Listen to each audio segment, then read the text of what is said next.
Ever since I was young, I've always been an adrenaline junkie.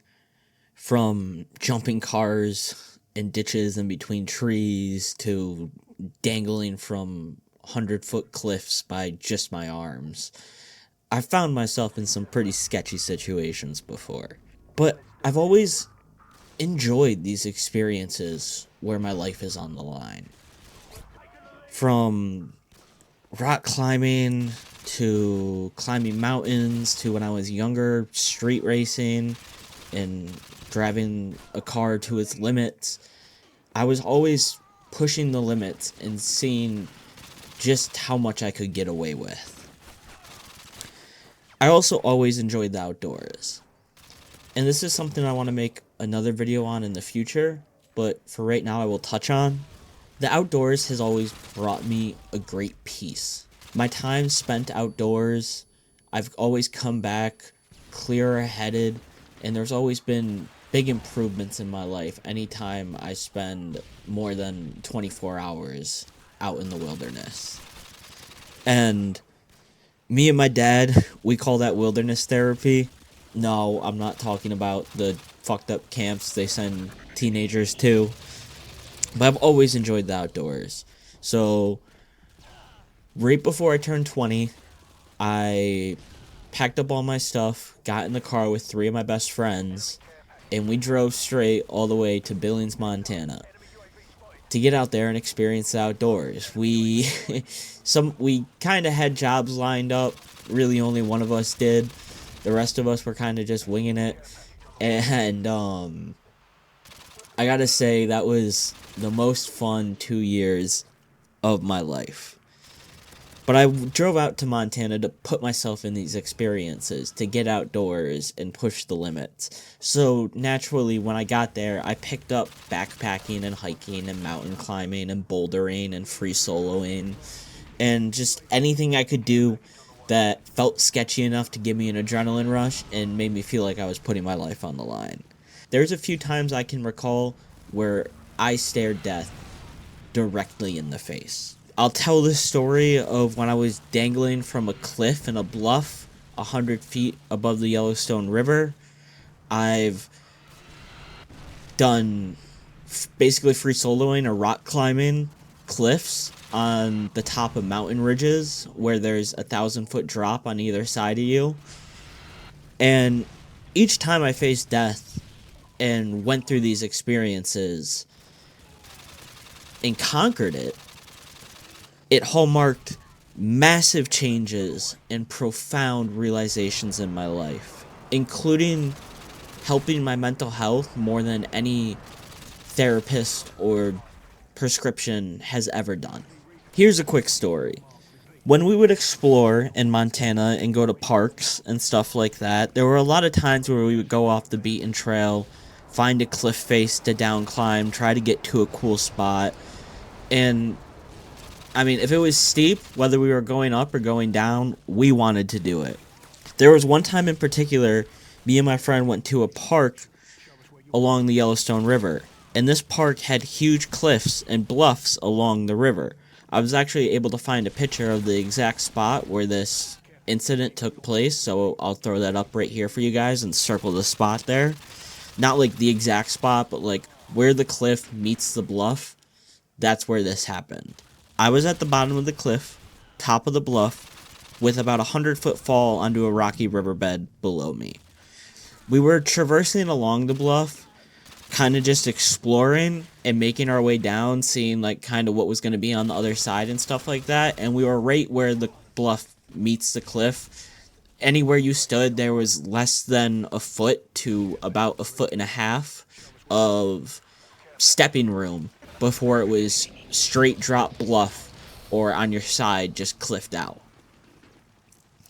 So when we were traversing, my friend got a little bit ahead of me, and when I got up to him, he had made a little like skip and a jump over an area where there were no footholds. So there was about a foot down, 1 foothold, and then you jumped a couple of feet until there was another solid standing point. And when he stepped down onto the foothold that you would jump from, After he made it across, he looked back, and the foothold had pretty much fallen out from him stepping on it. So when I got up there, I looked over, and he was trying to get me to come over to do it with him, and I looked down, and I was like, that foothold's not going to hold me. I'm going to fall and die. So then we were posed with a problem. I can risk my life and jump across to him and maybe fall down into the rocky riverbed, and we could continue going that way, or he could risk his life and try to get back over to me, and we could go back the way that we came. We debated back and forth for a good 10 to 15 minutes about what to do, and we thought we had found ourselves in quite the predicament. But eventually, we came up with an idea.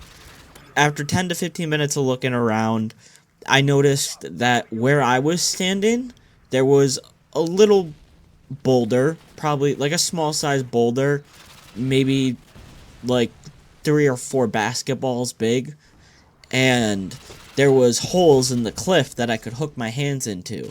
So I had this genius idea to wrap my left arm around the boulder and put my right hand in a hole in the cliff edge and dangle my body down into the gap below us so that my friend could use my legs and my waist to climb back up when he gets across.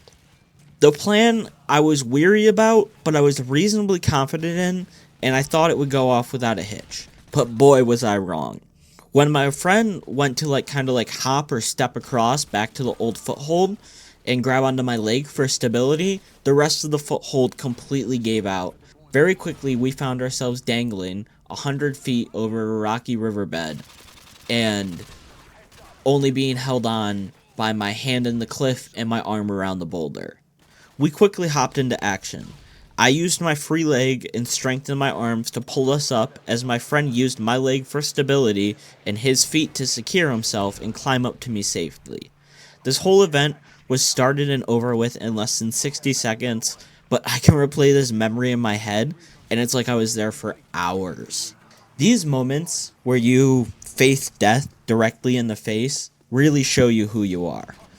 It asks you, how do you perform when there are lives on the line? Do you crumble under the pressure and freeze? Or are you quick to act and get yourself out of the situation? That alone will tell you a lot about yourself. But also, you learn if you truly do fear death, or to what extent you fear death. You get put in these situations where all your brain can think about is staying alive. Nothing else matters. All your worries, your anxieties, your stressors, work, home life, it all is instantly gone. And you have the clearest head you have ever had in your life. And all you're worried about is doing what you gotta do to stay alive.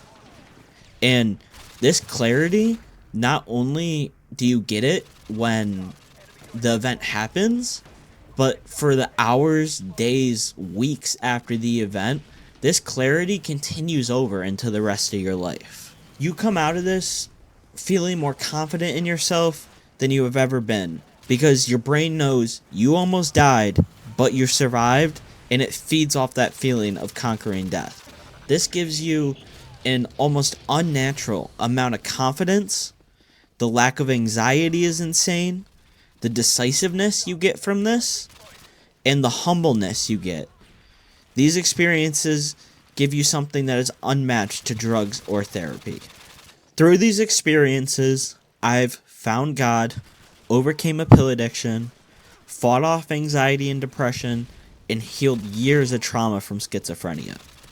As a paranoid schizophrenic, I've dealt with a lot of hallucinations where I thought my life was in danger, and still to this day, I can't go out in public without daydreaming about scenarios where my life is in danger. But in these moments, I found myself facing death in the face and conquering it. For the first time in my life, I felt like I had won against this fear of being harmed. I felt like I was finally put in battle where my life was actually on the line, and I won. Now, I'm not saying just to go out and risk your life willy-nilly. But if you ever do find yourself with the opportunity to do something hard, maybe a little extreme, and maybe a little risky, and put your life on the line, I encourage you to explore that opportunity because you really don't know what might come out of it. Anyways, that's all I've got to say for today. Make sure to check out my other YouTube and my Twitch where I live stream after 6:30 p.m. EST most weeknights. And have a blessed day. I'm wishing the best for all of you. Thank you for listening.